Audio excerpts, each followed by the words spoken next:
Good morning, everybody.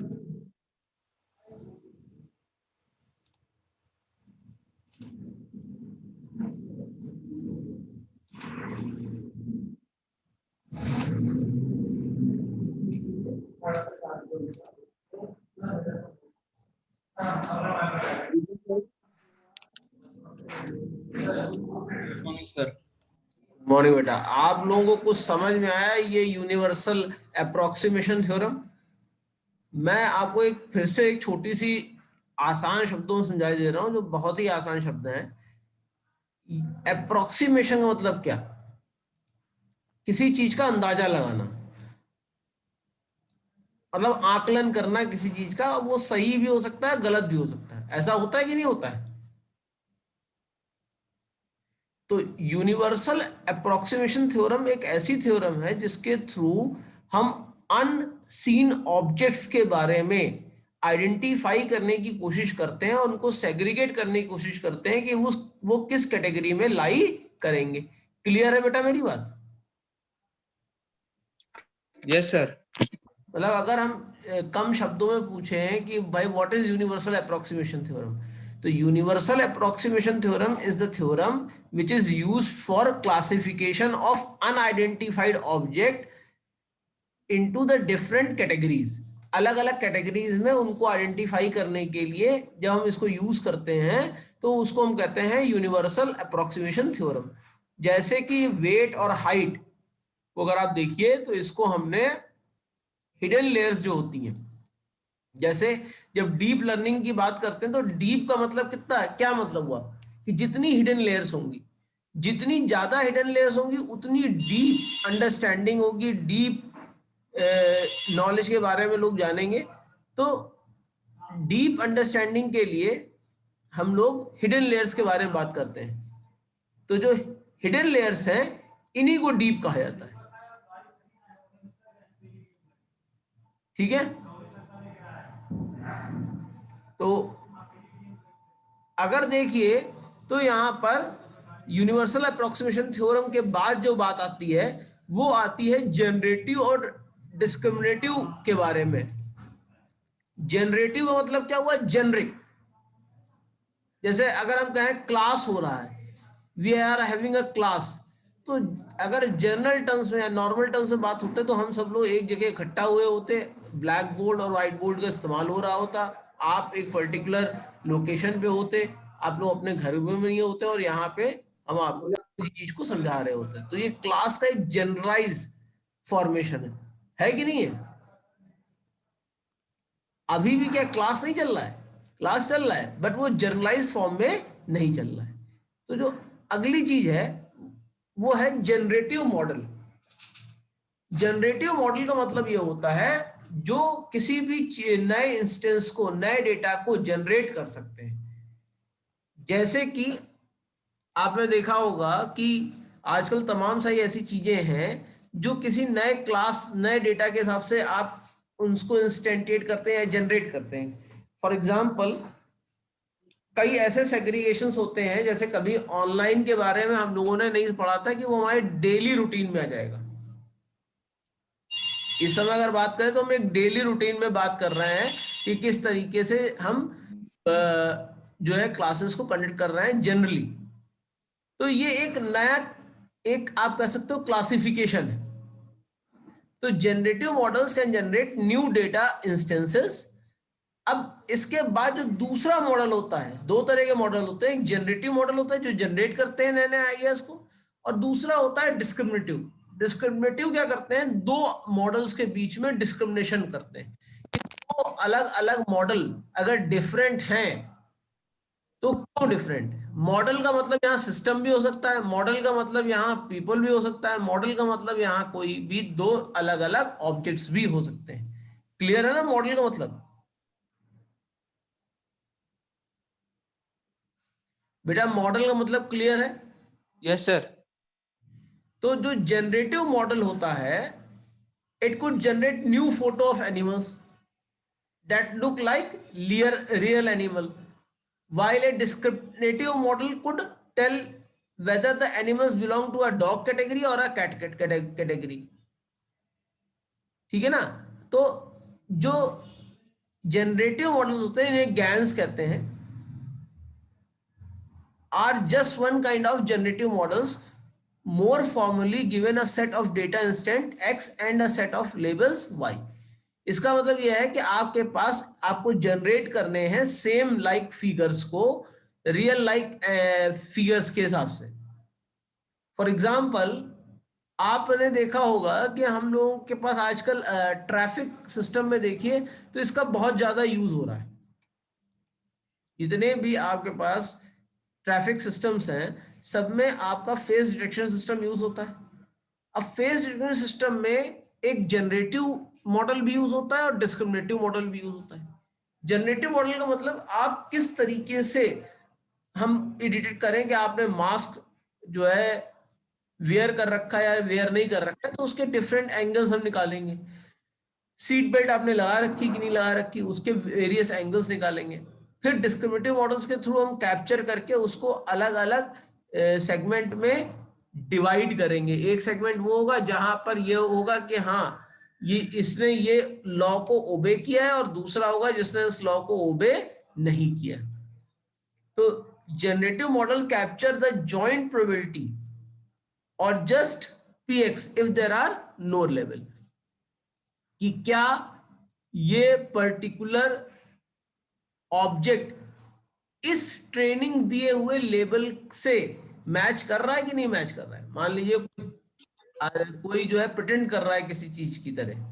आपने देखा होगा कि हम लोग चेहरे पे दूसरी भाई नकली दाढ़ी मूछे लगा के टहल सकते हैं, तो प्रिटेंडिंग ही तो हुआ किसी चीज को प्रिटेंड करना।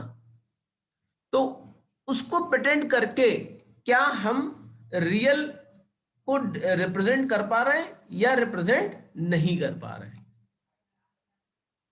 जैसे मान लीजिए मैं एक कागज लूं, उस कागज में आपको करेंसी का एक डायग्राम बना के दूं। कल भी हम लोगों ने बात की थी कि भाई इधर गांधी जी बने होते हैं, तो इधर गांधी जी बना दिया मैंने। ठीक है, मेरे गांधी जी थोड़े से अजीबोगरीब होंगे, आप लोग समझ जाइए गांधी जी हैं। अब this is not Gandhi ji from any way. और जो हमने 10 लिखा है तो इसका मतलब इस करेंसी की वैल्यू 10 है। और यहाँ पे अगर हम रियल 10 रुपीज का नोट लगा दें तो क्या ये इसको रिजेंबल कर रहा है? अब उसको आइडेंटिफाई करना है, डिस्क्रिमिनेटिव मॉडल से आइडेंटिफाई करना है कि रियल कौन है और फेक कौन है। आपने देखा होगा आजकल मशीनें आई हैं जिसके अंदर आप करेंसी को डालिए तो वो बता देते हैं ये फेक है कि रियल है। ऐसी मशीनें आई हैं कि नहीं आई हैं? तो वो कैसे आइडेंटिफाई करता है कि ये करेंसी रियल है कि फेक है? कोई बता सकता है?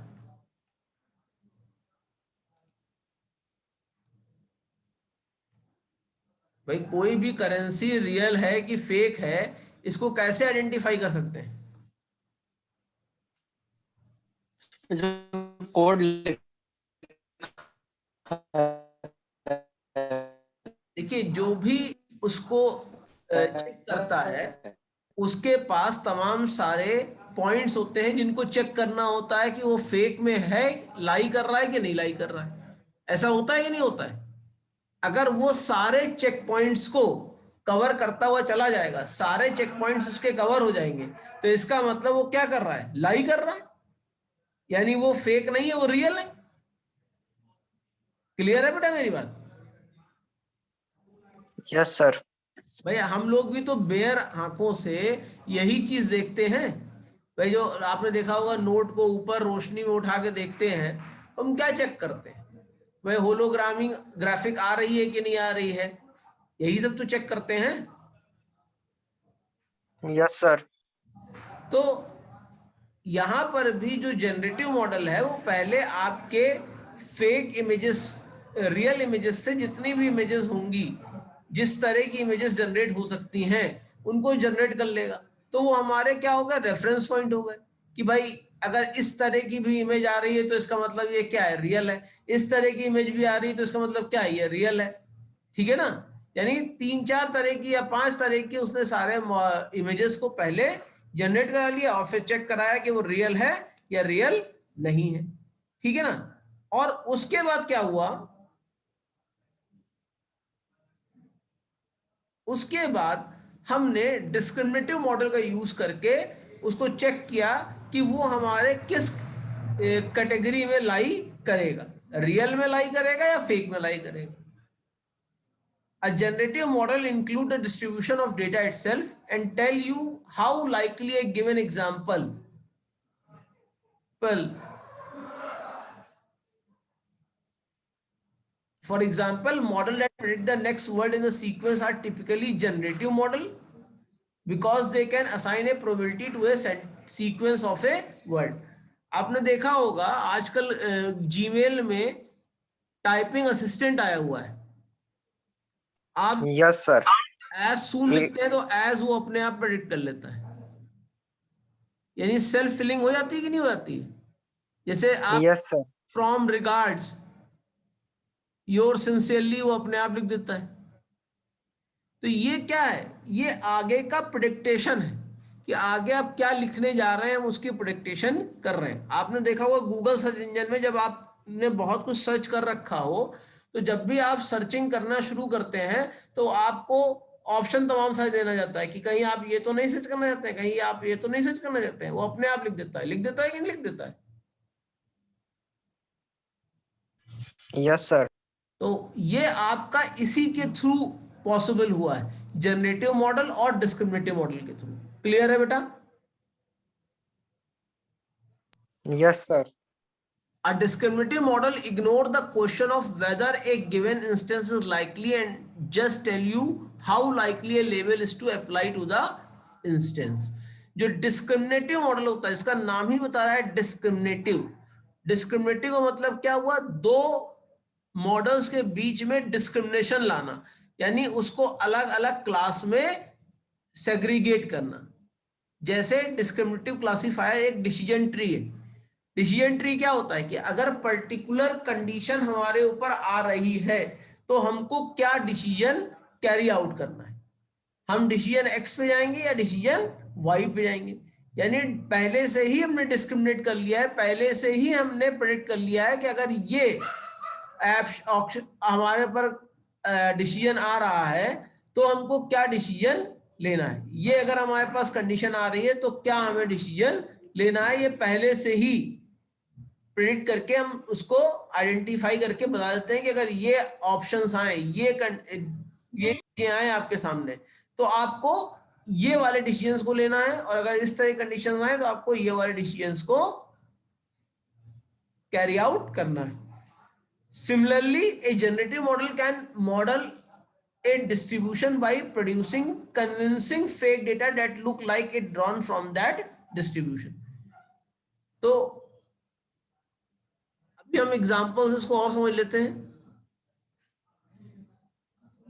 जनरेटिव मॉडल्स जो हैं ये ज्यादा डिफिकल्ट टास्क को हैंडल करते हैं अगर कंपेयर किया जाए डिस्क्रिमिनेटिव मॉडल को, क्योंकि डिस्क्रिमिनेटिव मॉडल के पास एक डिसीजन सिस्टम है कि अगर इस तरह की चीजें आ रही हैं तो आप इसको इस कैटेगरी में सेग्रीगेट करिए, और इस तरह की चीजें आ रही हैं तो इसको इस कैटेगरी में सेग्रीगेट करिए।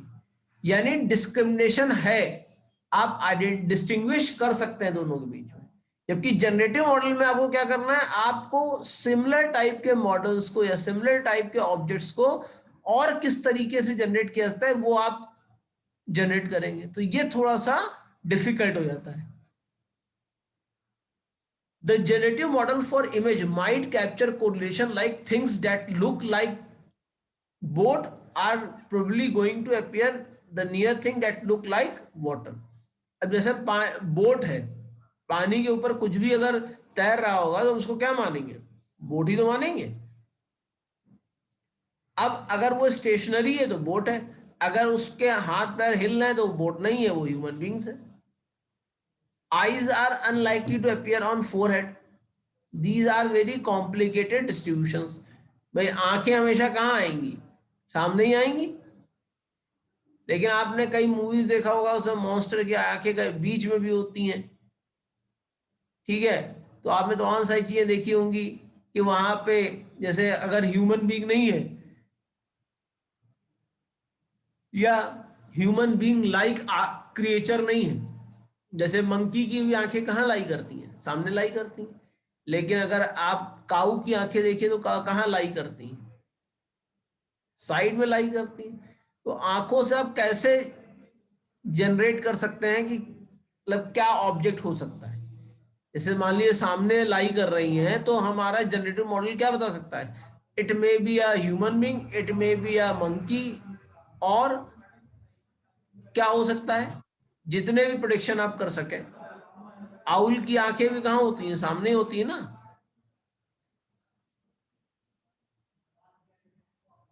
तो आई Yes, sir.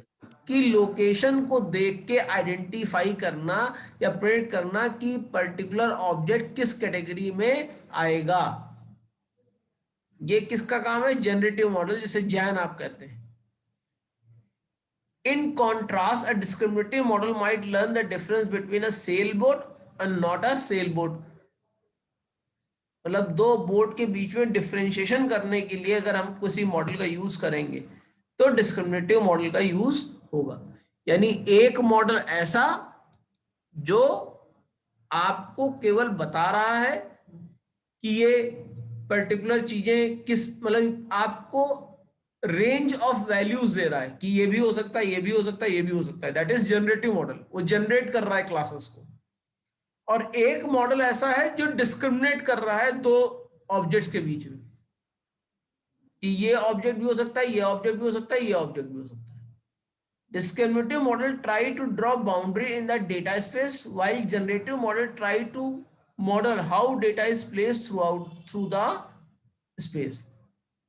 मतलब डिस्क्रिमिनेटिव आपका दो डेटास के बीच में डिस्क्रिमिनेशन या डिफरेंशिएशन निकालने के लिए यूज होता है, जबकि जनरेटिव मॉडल उस डेटा स्पेस के अंदर कैसे वो वैल्यूज लाई जाएंगी, कैसे होल्ड करेगा, इसके लिए यूज किया जाता है। क्लियर है बेटा?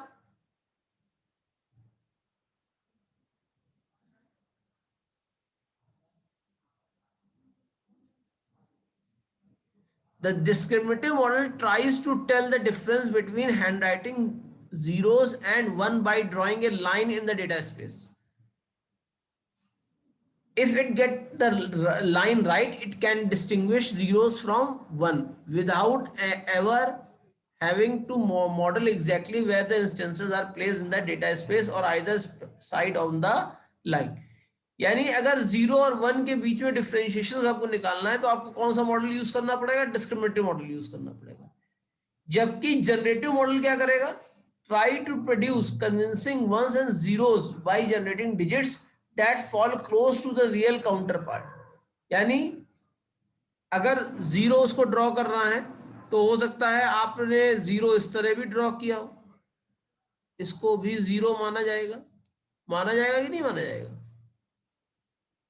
हो सकता है किसी ने जल्दी से ऐसे लिख दिया हो, किसी ने ऐसे लिख दिया हो, किसी ने छोटा बना दिया हो, किसी ने बड़ा बना दिया हो।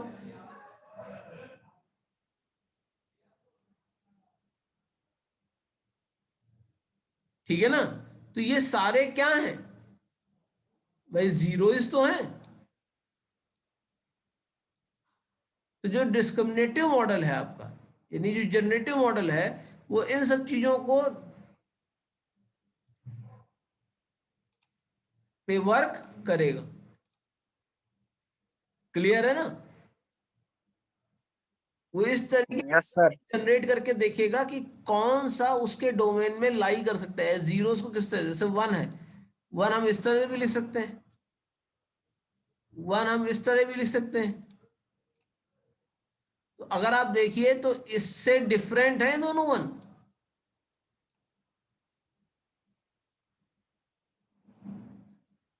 तो इस तरीके से रिजेम्बलेंस करता है आपका जनरेटिव मॉडल्स। जैन offer an effective way to train such rich model to resemble a real distribution. अब अगर आप देखिए तो जनरेटिव एडवर्सियल नेटवर्क के दो पार्ट होते हैं, एक जनरेटर होता है, एक डिस्क्रिमिनेटर होता है। जनरेटर क्या करता है? Generate of different data. The generate instance become negative training examples for the discriminator. The discriminator learns to distinguish the generator fake data from the real data. कि fake data क्या है, real data क्या है, दोनों को अलग अलग distinguish करने के लिए हम डिस्क्रिमिनेटर का यूज करते हैं। The discriminator penalise the generator for producing impossible result. अगर हम आइडेंटिफाई नहीं कर पा रहे हैं तो डिस्क्रिमिनेटर पेनलाइज करेगा जनरेटर को कि तुमने जो इमेजेस जनरेट किए हैं वो आसानी से आइडेंटिफाई या क्लासिफाई नहीं होती। तो जनरेटिव एडवर्सियल नेटवर्क के अंदर ये दो पार्ट होते हैं। आपसे पूछा जा सकता है what are the parts of generative adversarial network. So the different part of the generative adversarial network are the two parts, the generator and the discriminator. Clear है बेटा इतनी बात? Yes, sir. अब यहाँ पे आप देखिए, when the training begins, the generator produce obviously fake data and the discriminator quickly learns to tell that is it is fake. अब देखिए ये मान लीजिए आपका रियल डेटा है, ये आपका एक रियल डेटा है। अब यहां पे उन्होंने एक रेक्टेंगुलर पीस ऑफ पेपर लिया,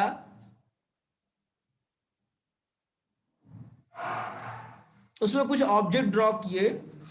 तो नॉर्मली अगर हम क्या कहेंगे, $10 का नोट कैसा होगा भाई? एक रेक्टेंगुलर पेपर होगा, उसके ऊपर कुछ चीजें प्रिंटेड होंगी।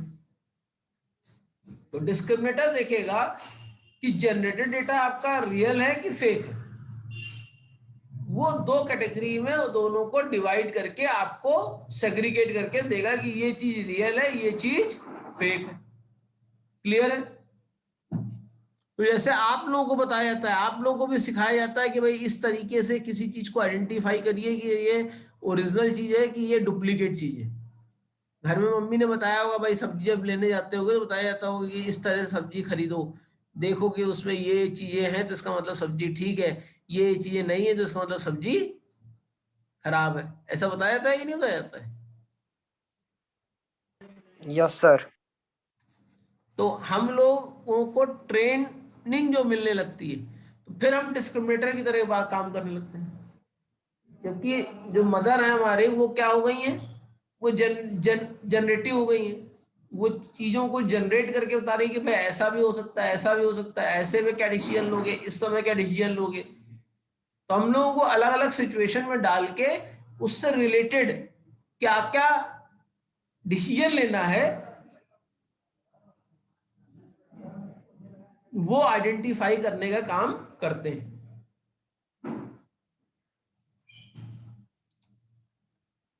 अगर आप देखिए तो उसको और अच्छा क्लियर करने के लिए कि as the training progress the generator get closer to producing the output that can fool the discriminator. मतलब और इमेजेस डाल दी। अब आप यहाँ पे देख रहे हैं 10 बहुत ही प्रोमिनेंट हो गया कि नहीं हो गया, और उसके बाद एक इमेज बना दी। तो अगर आपने कहा होगा कि भाई 10 इस तरीके से रिप्रेजेंट होगा तो वो क्या करेगा भाई, एक चीज मैच करेगी। आपका नोट क्या होना चाहिए, रेक्टेंगुलर होना चाहिए। तो दोनों नोट रेक्टेंगुलर है कि नहीं है? है। Yes, sir. है। और मान लीजिए यहाँ पे कोई डिजिट लिखा है तो यहाँ पे भी कोई डिजिट लिखा हुआ है, यहाँ पे कोई इमेज है तो यहाँ पे भी कोई इमेज है। बट अगर आप पूरा पूरा कंपेयर करना चाहेंगे तो ये हमारे नेकेड आई से तो हमको पता लग गया कि भाई ये चीज फेक है, ये रियल है। लेकिन अगर कंप्यूटर के हिसाब से करेंगे तो कंप्यूटर तो खाली फीचर्स को मैच कराएगा ना, और फीचर्स को मैच करा के वो रिजल्ट देगा।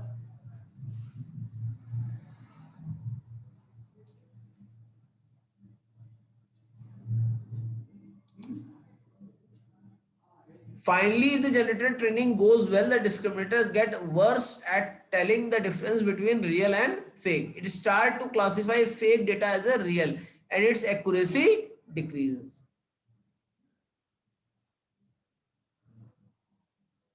अब आप यहाँ पे दो नोट देख रहे हो, उसने दोनों नोटों को रियल इंटीमेट कर दिया, रियल बता दिया।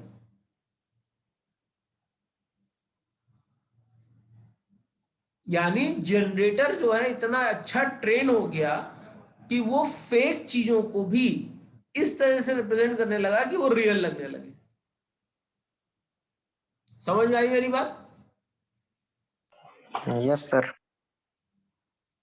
भाई अगर हम किसी काम को फॉल्सली बार बार करते रहे तो हो सकता है कि हम इतने एक्यूरेट हो जाएं कि हम ओरिजिनल से ज्यादा अच्छा काम कर लें। जैसे कभी कभी हम लोग सिग्नेचर बनाने की कोशिश करते हैं पेरेंट्स की, और कई प्रैक्टिस करते हैं, तो फाइनली कभी ना कभी तो अचीव हो जाता है टारगेट। नहीं, किसी चीज को कॉपी करने की कोशिश करिए, लगातार करते रहिए, तो किसी समय क्या करेगा, आपको लगेगा कि दोनों चीजें सेम हो गई। लगेगा कि नहीं लगेगा? यानी आप बहुत अच्छे पिक्चर परफेक्ट हो गए, आपने अपना परफेक्शन ले आए उस चीज में। तो अब यहां पर ज्ञान का यानी जनरेटिव एडवर्सियल नेटवर्क का एक हम स्ट्रक्चर समझ लेते हैं। सबसे पहले रियल इमेज को कैप्चर की जाती है और उसको एज ए सैंपल लिया जाता है। फिर रैंडम इनपुट लेके जनरेटर रियल इमेज की तरह के सैंपल्स को जनरेट करता है। उसके बाद ये दोनों आउटपुट कहां डाले जाते हैं? डिस्क्रिमिनेटर में। डिस्क्रिमिनेटर उसको बताता है कि दोनों चीजें आपकी रियल लग रही हैं, मतलब सेम लग रही हैं, या डिफर कर रही हैं। अगर सेम लग रही हैं तो जनरेटर लॉस में दिया जाता है, अगर डिफर कर रही हैं तो डिस्क्रिमिनेटर लॉस में डाला जाता है। इसका मतलब डिस्क्रिमिनेशन सही तरीके से नहीं हो पा रहा है और जनरेटरेशन सही तरीके से नहीं हो पा रहा है। तो यहां से आपका इनपुट सबसे पहले यहां से गया। रियल इमेजेस हमारे पास पहले से स्टोर रहती है, जिनको से हमको वेरियस सैंपल्स को ट्रेस आउट करना पड़ता है। हमने किसी भी जगह की तमाम सारी रियल इमेजेस डाल दी और फिर मैप करना शुरू किया कि वो रियल इमेजेस क्या उस इमेजेस के इक्विवेलेंट हैं या इक्विवेलेंट नहीं है। तो डिस्क्रिमिनेटर चेक करने के लिए डिस्क्रिमिनेटर का यूज किया गया। जो भी रिजल्ट आया, अगर मान लीजिए डिस्क्रिमिनेशन नहीं हो पाया तो डिस्क्रिमिनेशन लॉस में हो गया। अगर सही तरीके से जनरेट नहीं हो पाया यानी डिस्क्रिमिनेशन हो गया तो जनरेटर लॉस में आ गया। क्लियर है?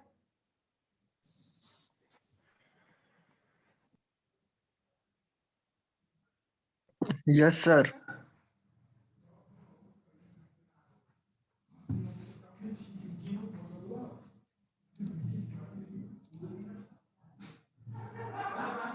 अब डिस्क्रिमिनेटर का डायग्राम देख लेते हैं। The discriminator in a generative adversarial network is simply a classifier. Classifier का मतलब क्या है? जो अलग अलग क्लास में आइडेंटिफाई करेगा ये किस क्लास को बिलोंग करते हैं। जैसे अगर मान लीजिए मैं डिस्क्रिमिनेटर हूं तो आपका रोल नंबर देख के आपको बता दूंगा कि आप किस बीटेक ब्रांच में पढ़ाई करने जा रहे हैं। यानी हमारे पास पहले से ट्रेनिंग है कि अगर कहीं ना कहीं आपके रोल नंबर में सीई आ रहा है, इसका मतलब आप सिविल के बच्चे, ईसी आ रहा है इसका मतलब इलेक्ट्रॉनिक्स और कम्युनिकेशन के बच्चे, ईएन आ रहा है तो आप इलेक्ट्रॉनिक इंस्ट्रूमेंटेशन के बच्चे, सॉरी इलेक्ट्रिक इलेक्ट्रॉनिक्स के बच्चे, सीएस आ रहा है तो कंप्यूटर साइंस के बच्चे, आईटी आ रहा है तो इंफॉर्मेशन टेक्नोलॉजी। तो ये डिस्क्रिमिनेशन का सैंपल हमारे पास पहले से ही प्रोड्यूस्ड है। क्लियर है बेटा बात मेरी? तो अगर आप यस सर। तो ये बिल्कुल उसी तरीके से है। और यहां पर हम क्या कर रहे हैं? बैक प्रोपोगेशन करके चेक कर रहे हैं डिस्क्रिमिनेटर से कि हमारा डिस्क्रिमिनेशन हो पा रहा है कि नहीं हो पा रहा है। it tries to distinguish real data from the data created by the generator. It could use any network architecture appropriate to the type of data it's classifying. जिस तरह का डेटा ये क्लासीफाई कर रहा है उसके हिसाब से ये डिफरेंशिएट कर सकता है.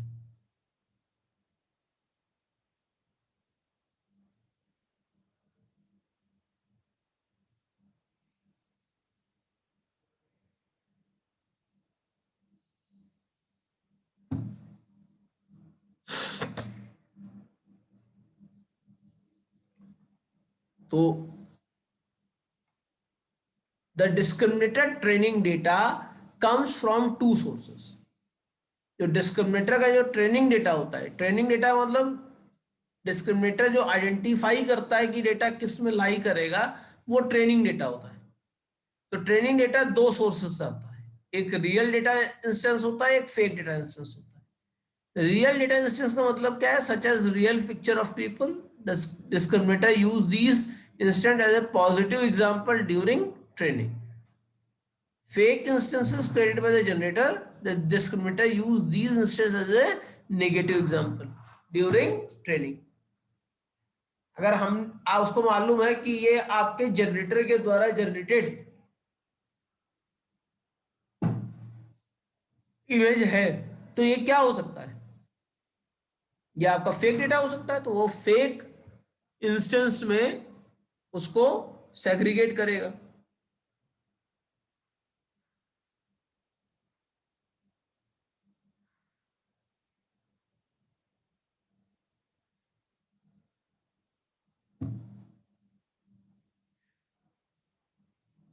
Training the discriminator connects two loss function.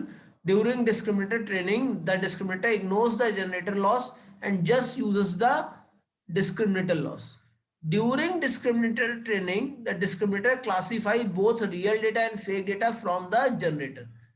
मतलब जब ट्रेनिंग हो रही होती है, जब क्लासिफिकेशन हो रहा होता है, तो डिस्क्रिमिनेटर को क्लासिफाई करना पड़ता है रियल डेटा को और फेक डेटा को. Now the discriminator loss penalize the discrimination for misclassifying. Means अगर उसने फेक को रियल में और रियल को फेक में कन्वर्ट कर मतलब आइडेंटिफाई कर दिया तो उसको पेनलाइज किया जाएगा. मीन्स ये किस तरह की लर्निंग हुई? सुपरवाइज अनसुपरवाइज या रीइंफोर्समेंट. तो ये रीइंफोर्समेंट लर्निंग हुई क्योंकि यहां पे सिस्टम को हम खुद ही बता रहे हैं कि आपने जो आउटपुट जो आपने रिजल्ट दिया उसमें आपको जो रिस्पांस मिला वो पॉजिटिव मिला या नेगेटिव मिला. ठीक है.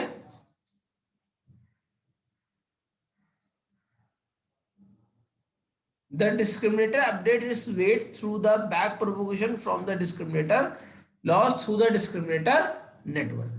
तो ये आपके पार्ट्स होते हैं. इस तरीके से आप ट्रेनिंग ऑफ द डिस्क्रिमिनेशन को परफॉर्म करते हैं. अब जो बात आएगी वो आ जाएगी इमेज और फेस रिकॉग्निशन की. थोड़ा सा चीजें मिलती हुई हैं. What is the face recognition? It is a recognition technique used to detect the face of an individual whose image is saved in the data set. The point that other method of identification can be more accurate, face recognition has always remained a significant focus of research. क्योंकि face में कभी beard आ सकती है, कभी beard नहीं आ सकती है. तो फेस को प्योरली जनरेट करना और क्लासिफाई करना थोड़ा सा मुश्किल टास्क है. भाई आपकी फिंगरप्रिंट्स कभी भी चेंज नहीं होती हैं, लेकिन बचपन से बुढ़ापे तक के हम लोग का चेहरा क्या होता है? चेंज होता रहता है कि नहीं होता रहता है? Yes sir. तो उस चेहरे को आइडेंटिफाई करना तो थोड़ा सा प्रॉब्लमेटिक है कि नहीं है?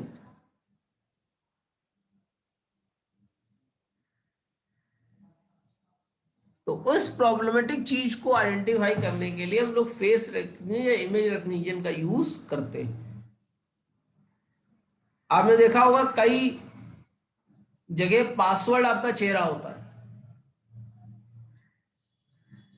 आजकल जैसे बायोमेट्रिक चला हुआ है, बायोमेट्रिक का मतलब क्या हुआ, बायो प्लस मेट्रिक, यानी आपके बायोलॉजिकल बिहेवियर के थ्रू किसी भी एक्टिविटी को मेजर करने का तरीका होता है बायोमेट्रिक। क्लियर है ना मेरी बात? Yes, sir.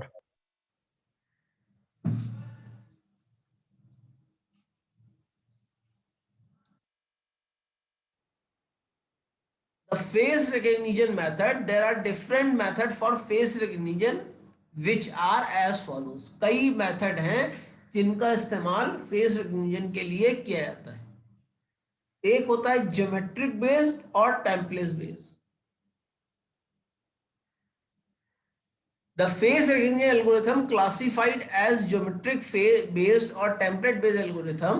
The template based method can be constructed using statistical tool like support vector machine or principal component analysis or linear discrimination analysis, kernel method or trace transformation.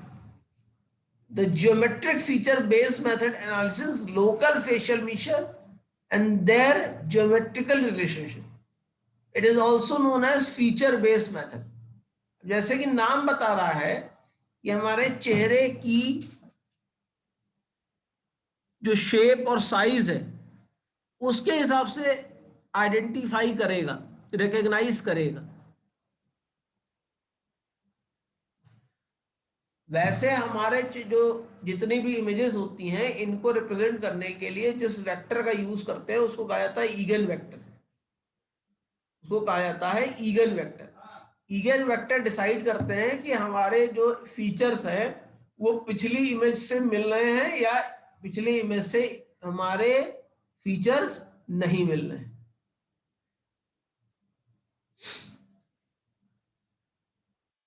दूसरा होता है पिसीमील या holistic.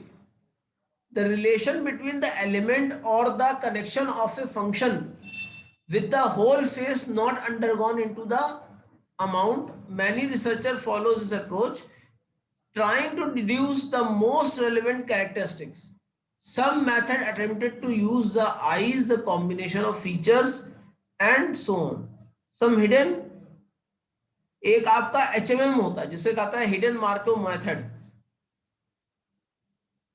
That is also fall in this category, and feature processing is very famous in face recognition. अब मान लीजिए हमारी geometrical dimension कुछ बिगड़ जाते हैं, मान लीजिए कोई एक्सीडेंट कॉज होता है या स्कार्स आ सकते हैं, चेहरे पे दाग आ सकते हैं। अब अगर आप पहले वाला टेक्निक यूज कर रहे हैं तो हो सकता है कि हम आइडेंटिफाई ना कर पाए। उसके लिए आइडेंटिफिकेशन का क्या तरीका है कि जो इमेजेस बनी हुई हैं, जो आईज हैं, जो प्रोमिनेंट चीजें हैं फेस की, जो फेस को फीचर्स देती हैं कि ये चीजें हैं, उनको आइडेंटिफाई करना, उसको कैटेगोरिकल जो है कैटेगराइज करना और उसके बाद डिसाइडेड ग्रुप में डिवाइड करना। अगला जो होता है वो होता है अपीयरेंस फेस और मॉडल बेस्ड।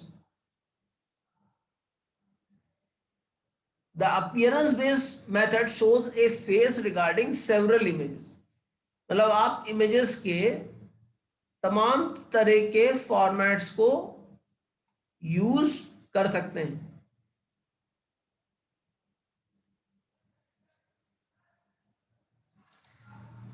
और उसके बाद आप आइडेंटिफाई करने की कोशिश करते हैं कि ये फेस क्या वही फेस है जिसको हम आइडेंटिफाई करने की कोशिश कर रहे हैं या नहीं कर रहे हैं। The appearance based method shows a face regarding several images. An image considered as a high dimensional vector.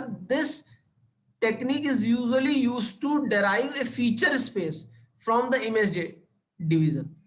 The sample image compared to the training set. On the other hand, the model based approach tries to model a face the new sample implemented to the model and the parameter of the model is used to recognize the images. Means आपकी तमाम तरह से एक ही face के तमाम तरह के combination हमने इस्तेमाल कर लिए अपीयरेंस के। किस तरीके से आप अपीयर हो सकते हैं? आप पार्शियल अपीयर हो सकते हैं।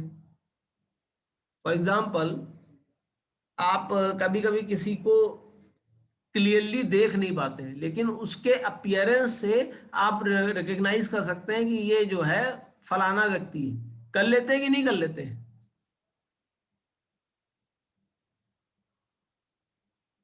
Yes sir. तो यहां पर भी आपने इंटेलिजेंस लगाई कि नहीं लगाई?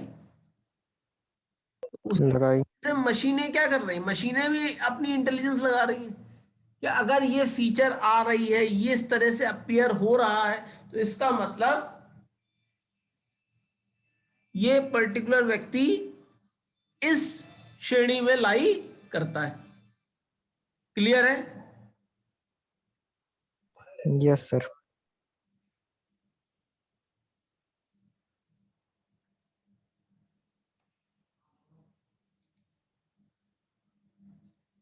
अब इसके बाद जो अगली चीज आएगी वो आएगी ऑब्जेक्ट रिकग्निशन। अभी तो फेस रिकग्निशन था, यानी हमने आइडेंटिफाई कर रखा है कि हमको किस पार्ट को रिकग्नाइज करना है। अब वो चीज आई कि हमको किसी पार्ट को रिकग्नाइज नहीं करना है, हमको देखना है कि ये पर्टिकुलर चीज एग्जिस्ट कर रही है या नहीं कर रही है। कि जैसे मान लीजिए हमको सेग्रीगेट करना है उन सारे लोगों को जिन्होंने वॉच पहन रखी है, तो हम किस ऑब्जेक्ट को ढूंढने की कोशिश करेंगे फिगर में? वॉच को। भाई एक वॉच ऑब्जेक्ट को करेंगे नहीं करेंगे? तो इसको आइडेंटिफाई करने के लिए आप ऑब्जेक्ट रिकग्निशन का इस्तेमाल करते हैं। क्लियर है?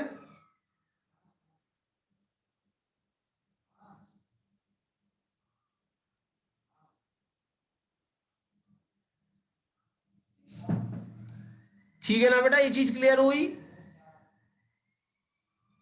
Yes sir.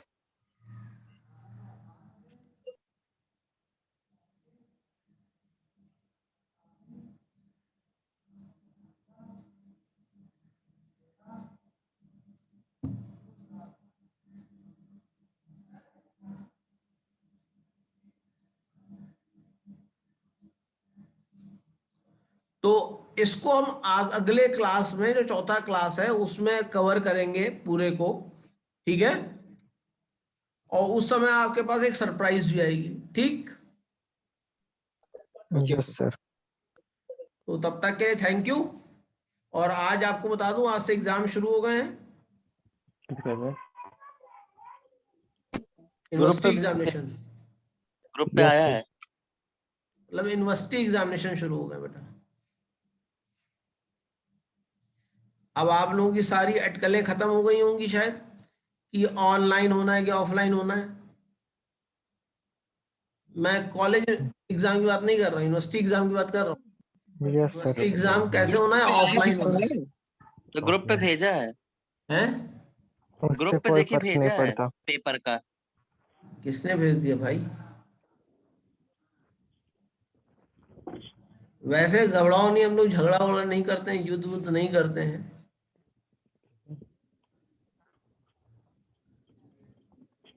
मैं देखता हूँ भैया।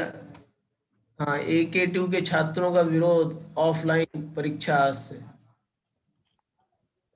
अब विरोध है लेकिन ऑफलाइन तो शुरू हो गई। तो कैसा विरोध है?